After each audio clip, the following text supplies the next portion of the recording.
A few days after my father's funeral, I found myself cornered in the living room by my husband, Ryan, and his mother, Kate. Mia, Kate said, her voice cutting through the air like a blade. You need to transfer everything your father left $100 million and the estate into Ryan's name. It's what's best for the family. My heart pounded as I stared at her, shocked. The words felt surreal, as if I were trapped in a nightmare. No, I said, my voice trembling but firm. My father left this to me, and I'm not giving it to anyone. Before I could react, Ryan's face turned red with rage. In an instant, he yanked my hair and slapped me hard across the face. The sting burned my cheek, but the betrayal cut far deeper, and it didn't end there. What happened next was even more dangerous. Hello, I say now, my voice steady despite the memories flooding back. My name is Mia, and I am 30 years old. This is my story, a story of betrayal, resilience, and the strength it takes to rebuild from ashes. It's not just my story, but also one of my father's love and sacrifices, which became the foundation of everything I am today. 5 years ago, life seemed simpler. I lived with my husband, Ryan, and his mother, Kate, in a modest house on the outskirts of Havenwood. At first glance, it might have appeared like an ideal family setup, but beneath the surface, there was a price to pay, one that only I truly understood.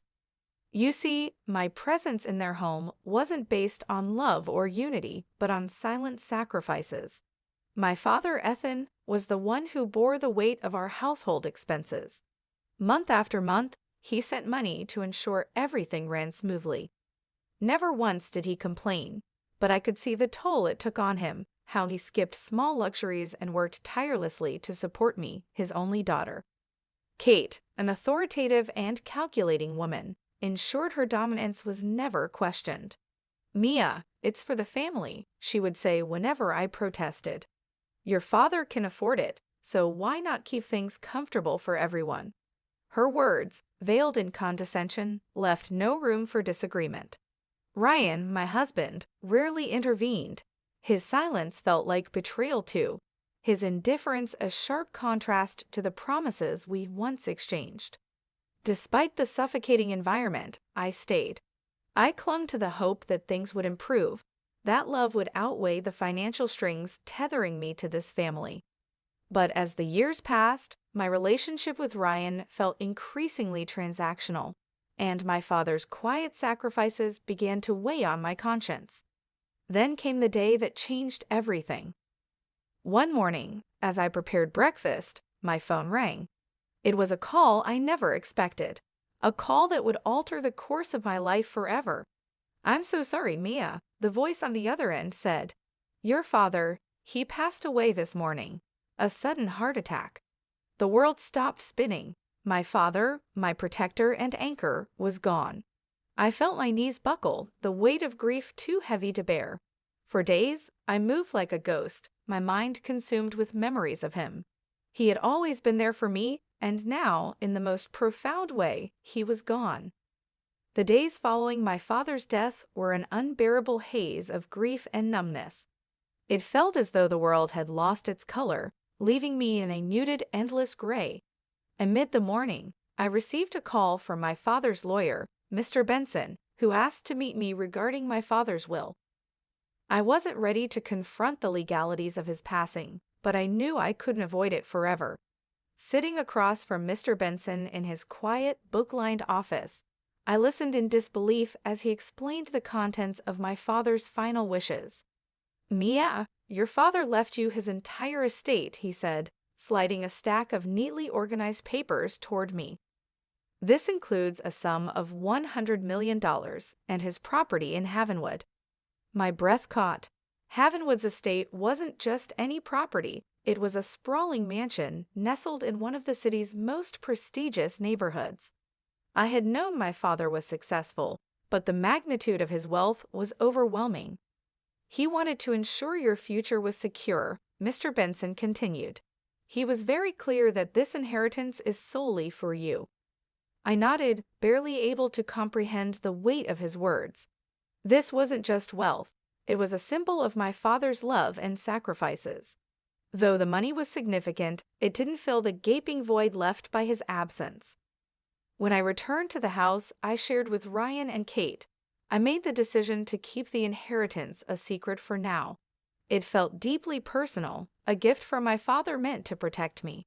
But secrets have a way of revealing themselves, especially when those around you are watching closely. It wasn't long before Ryan and Kate began to notice subtle changes.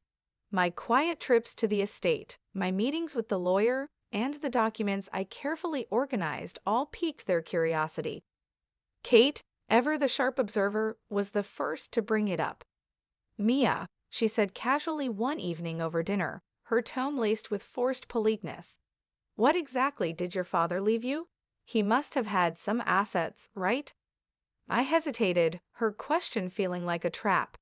Ryan's eyes were fixed on me, his usual disinterest replaced with pointed attentiveness. I decided to answer cautiously. "He left me some money and a property," I said, keeping my response vague. Kate's expression didn't change, but I saw the gleam of interest flash in her eyes. Ryan leaned forward slightly, his tone uncharacteristically warm. "That's generous," he said. "A property in Havenwood, that must be something." I nodded, giving nothing away, but I could already feel the shift in their demeanor. Their curiosity soon turned into an unsettling attentiveness. Kate's sharp remarks softened into compliments, and Ryan began acting like the caring husband I had longed for. Yet I couldn't shake the feeling that their kindness was calculated.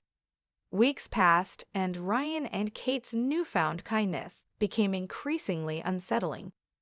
Small comments and subtle hints evolved into direct questions about my inheritance.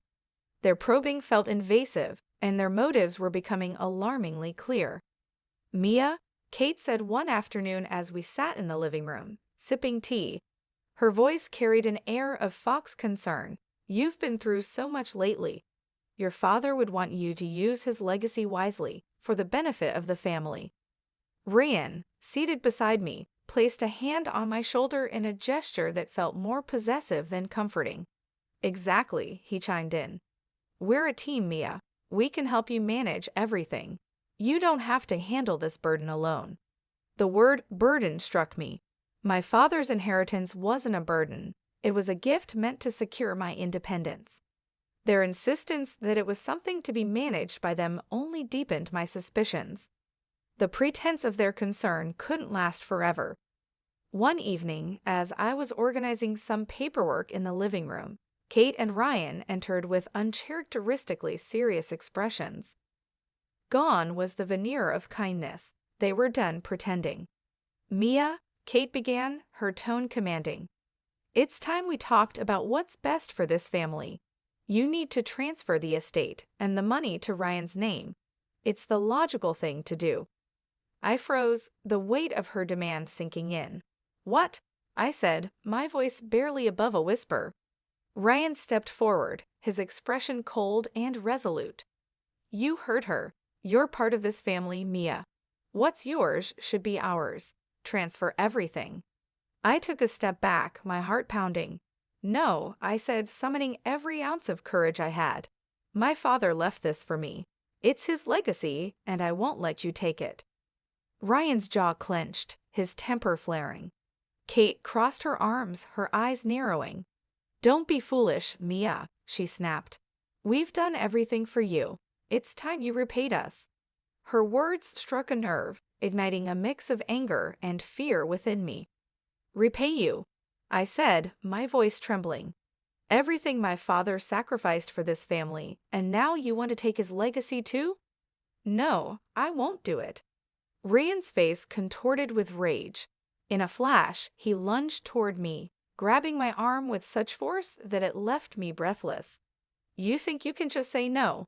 he snarled, his grip tightening painfully. "Let me go," I shouted, struggling to free myself.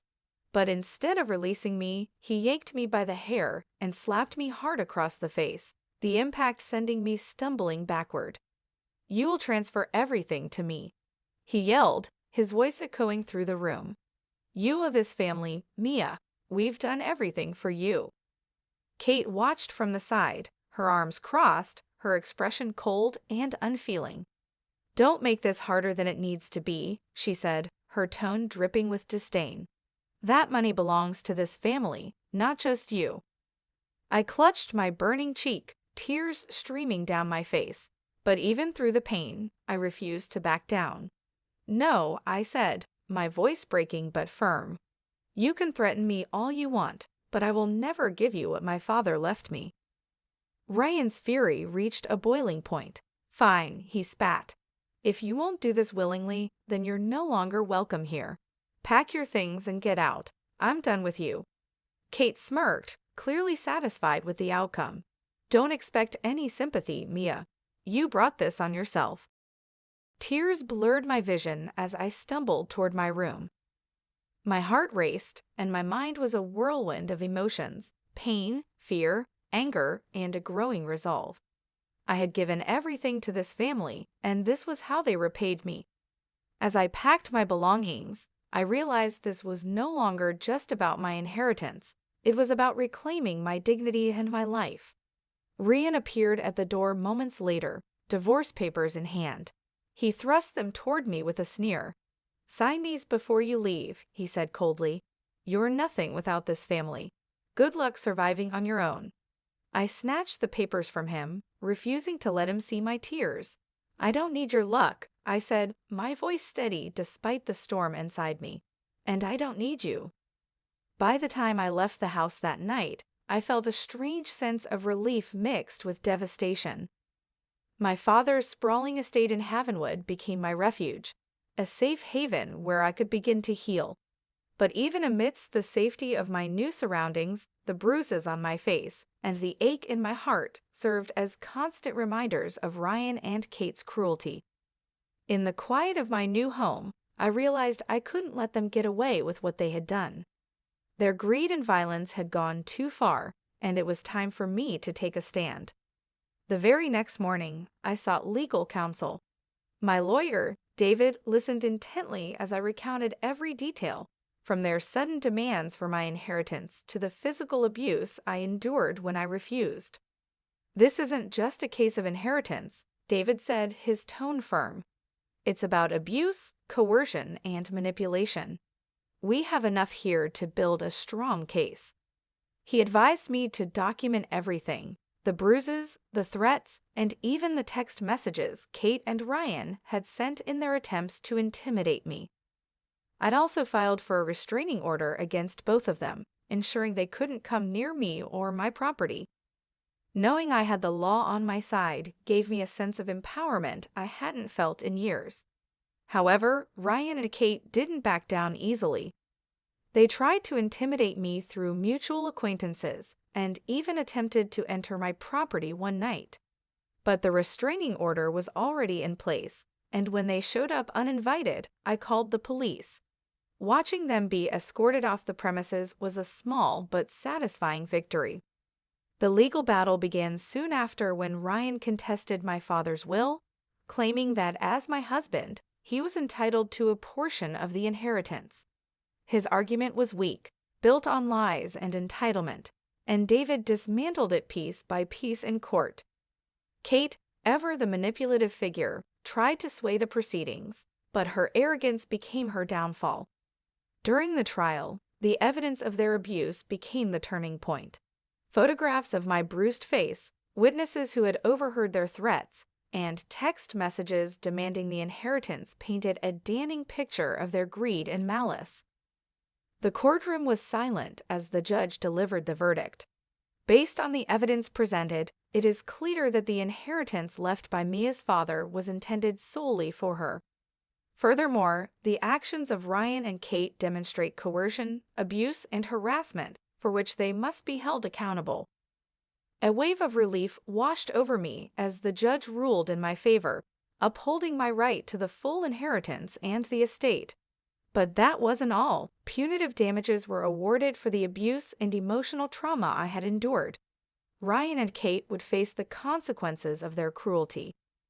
Ryan was charged with domestic abuse and sentenced to community service, along with mandatory anger management classes. His attempts to manipulate the legal process had backfired spectacularly. Kate, on the other hand, was fined heavily for harassment and ordered to stay away from me permanently. Their smug arrogance had finally been stripped away, and justice had been served. As I left the courthouse that day, I felt an overwhelming sense of closure.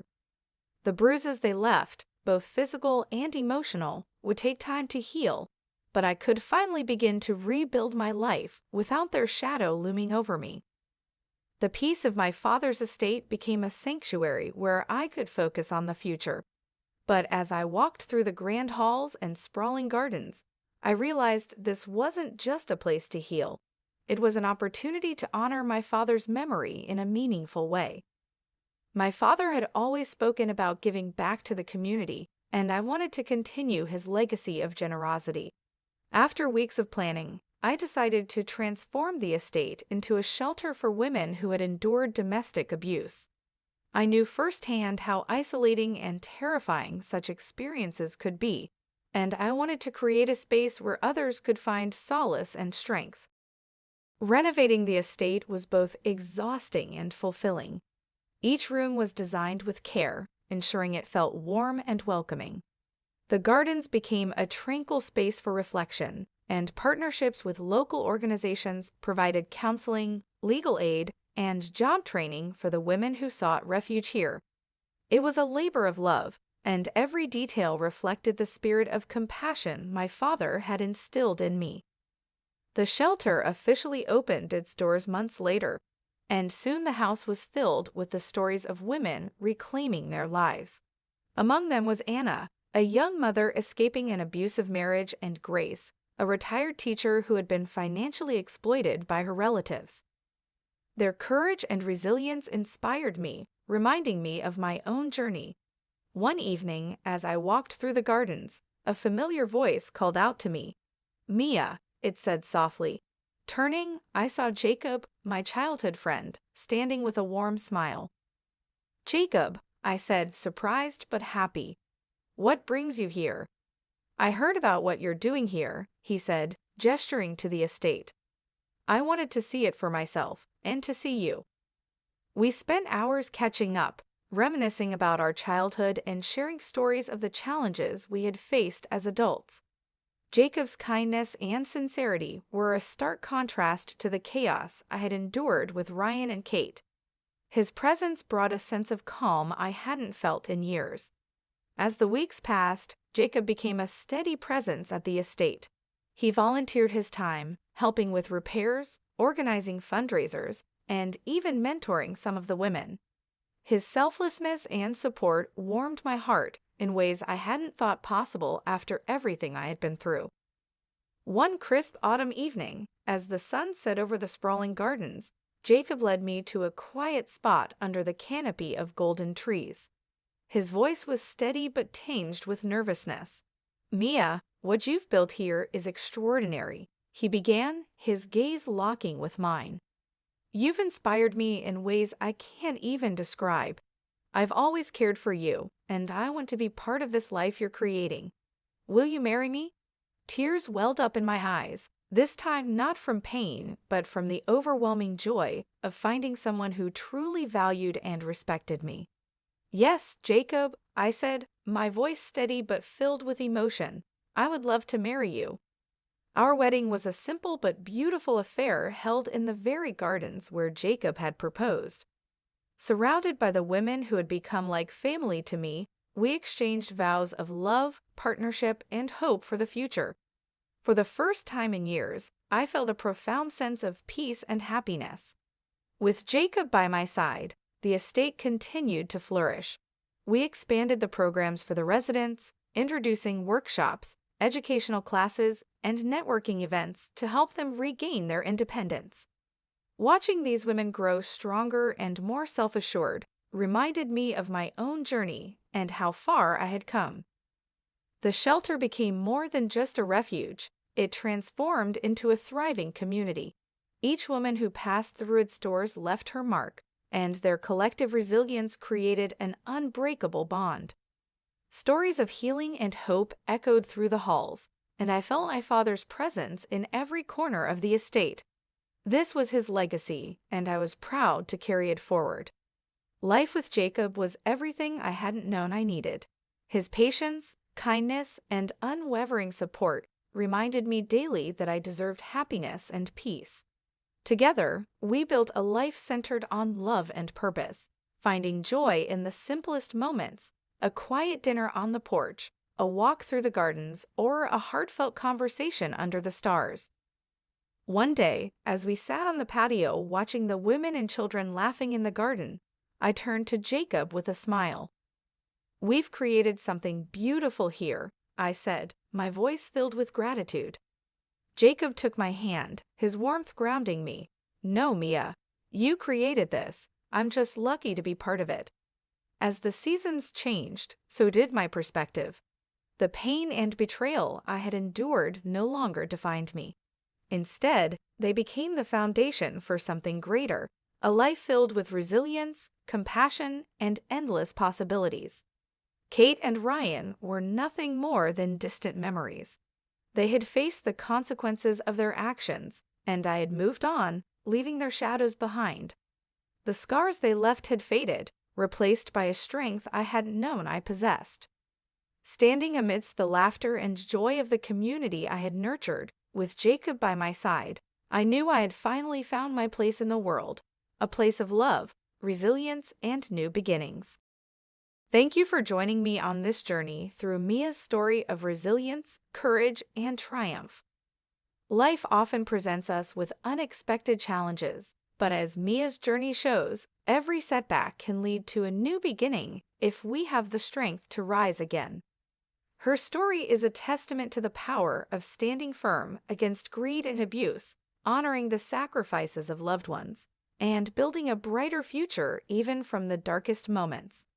Mia not only reclaimed her life, but also turned her pain into a source of hope and healing for others.